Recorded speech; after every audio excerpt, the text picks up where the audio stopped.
एक बार एक शिष्य ने विनम्रता पूर्वक अपने गुरु से कहा, गुरु जी, कुछ लोग कहते हैं जीवन एक संघर्ष है, कुछ अन्य कहते हैं जीवन एक खेल है और कुछ जीवन को एक उत्साह की संज्ञा देते हैं। इनमें से कौन सही है? गुरुजी ने तत्काल बड़े ही धैर्यपूर्वक उत्तर दिया, पुत्र, जिन्हें गुरु नहीं मिला उनके लिए जीवन एक संघर्ष है, जिन्हें गुरु मिल गया उनका जीवन एक खेल है, और जो लोग गुरु द्वारा बताए गए मार्ग पर चलते हैं मात्र वही जीवन को एक उत्सव का नाम दे सकते हैं। ये उत्तर सुनने के बाद शिष्य पूरी तरह संतुष्ट ना हो पाया। गुरुजी को उसका आभास हो गया था। वो कहने लगे, लो, तुम्हें इसी संदर्भ में एक कहानी सुनाता हूँ। ध्यान से सुनोगे तो स्वयं ही अपने प्रश्न का उत्तर पा सकोगे। उन्होंने जो कहानी सुनाई वो कुछ इस प्रकार थी। एक बार की बात है कि एक गुरुकुल में 3 शिष्यों ने अपना अध्ययन संपूर्ण करने पर अपने गुरुजी से ये बताने के लिए विनती की कि उन्हें गुरु दक्षिणा में उनसे क्या चाहिए। गुरुजी पहले तो मंद मंद मुस्कुराए और फिर स्नेहपूर्वक कहने लगे, मुझे तुमसे गुरु दक्षिणा में एक थैले भर सूखी पत्तियां चाहिए, ला सकोगे? वो तीनों मन ही मन प्रसन्न हुए, क्योंकि उन्हें लगा कि वे बड़े आसानी से अपने गुरुजी की इच्छा पूरी कर सकेंगे। सूखी पत्तियां तो जंगल में सब जगह बिखरी होती हैं। वो उत्साहपूर्वक एक ही स्वर में बोले, जी गुरुजी, जैसी आपकी आज्ञा। अब वो तीनों शिष्य चलते चलते एक जंगल के बीच में पहुंच चुके थे, लेकिन ये देखकर कि वहां तो सूखी पत्तियां केवल एक मुट्ठी भरी थी, उनके आश्चर्य का ठिकाना न रहा। वो सोच में पड़ गए कि आखिर जंगल में कौन सूखी पत्तियां उठाकर ले गया होगा। इतने में उन्हें दूर से आता हुआ कोई किसान दिखाई दिया।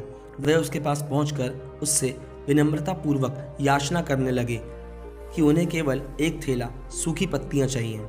अब उस किसान ने उनसे क्षमा याचना करते हुए उन्हें ये बताया कि वो उनकी मदद नहीं कर सकता, क्योंकि उसने सूखी पत्तियों का ईंधन के रूप में पहले ही प्रयोग कर लिया था। अब वे तीनों पास ही बसे एक गांव की ओर इस आशा से बढ़ने लगे थे कि हो सकता है वहां उस गांव में कोई हमारी सहायता कर दे। वहां पहुंचकर उन्होंने जब एक व्यापारी को देखा तो उम्मीद से एक थैला भर सूखी पत्तियां देने के लिए प्रार्थना करने लगे, लेकिन उन्हें फिर से एक बार निराशा ही हाथ आई, क्योंकि उस व्यापारी ने तो पहले ही कुछ पैसे कमाने के लिए सूखी पत्तियों को दोने में बनाकर बेच दिया था। लेकिन उस व्यापारी ने उदारता दिखाते हुए उन्हें एक बूढ़ी माँ का पता बताया जो सूखी पत्तियां एकत्रित करती है। लेकिन भाग्य ने यहाँ पर भी उनका साथ नहीं दिया, क्योंकि वो बूढ़ी माँ उन पत्तियों को अलग अलग करके कई प्रकार की औषधियाँ बनाया करती है। अब निराश होकर वो तीनों खाली हाथ ही गुरुकुल लौट गए। गुरुजी ने उन्हें देखते ही स्नेहपूर्वक पूछा, पुत्रों, ले आए? तीनों ने सर झुका लिया। गुरुजी के दोबारा पूछे जाने पर उनमें से एक शिष्य ने कहा, गुरुदेव, हम आपकी इच्छा पूरी नहीं कर पाए। हमने सोचा था सूखी पत्तियां जंगल में सब जगह बिखरी रहती हैं, लेकिन बड़ी आश्चर्य की बात है, लोग उनका भी किसी न किसी तरह से उपयोग कर ही लेते हैं। गुरुजी ने फिर पहले की तरह मुस्कुराते हुए प्रेम पूर्वक बोले, निराश क्यों होते हो?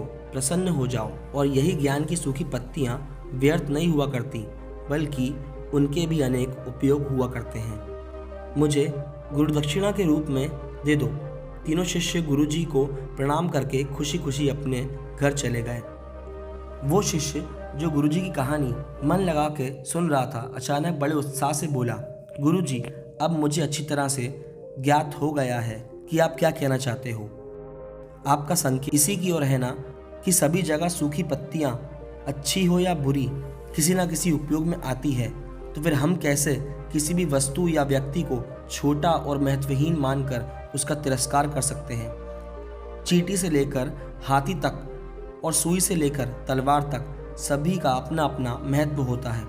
गुरुजी तुरंत बोल पड़े, हाँ पुत्र, मेरे कहने का भी यही तात्पर्य था कि हम जब भी किसी से मिलें तो उसे यथा योग्य मान देने का प्रयास करें, ताकि आपस में स्नेह, सद्भावना, सहानुभूति और सहिष्णुता का विस्तार होता रहे और हमारा जीवन संघर्ष की बजाय उत्सव बन जाए। दूसरा, यदि जीवन को एक खेल ही माना जाए तो बेहतर यही होगा कि हम स्वस्थ और शांत प्रतियोगिता में ही भाग लें और अपने निष्पादन तथा निर्माण को ऊंचाई के शिखर पर ले जाने का भी प्रयास करें। अब शिष्य पूरी तरह संतुष्ट हो चुका था अंत में दोस्तों यही बोलना चाहूँगा कि यदि हम मन, वचन और कर्म इन तीनों ही स्तरों पर इस कहानी का मूल्यांकन करें तो भी ये कहानी खरी उतरती है। सबके प्रति पूर्वाग्रह से मुक्त मन वाला व्यक्ति अपने वचनों से कभी भी किसी को आहत करने का दुस्साहस नहीं करता है और उसकी यही ऊर्जा उसके पुरुषार्थ के मार्ग में समस्त बाधाओं को हर लेती है। हमारे जीवन का सबसे बड़ा उत्सव पुरुषार्थ ही होता है, ऐसा सभी विद्वानों का सोचना भी है। कहानी अच्छी लगी दोस्तों तो एक लाइक ज़रूर करना।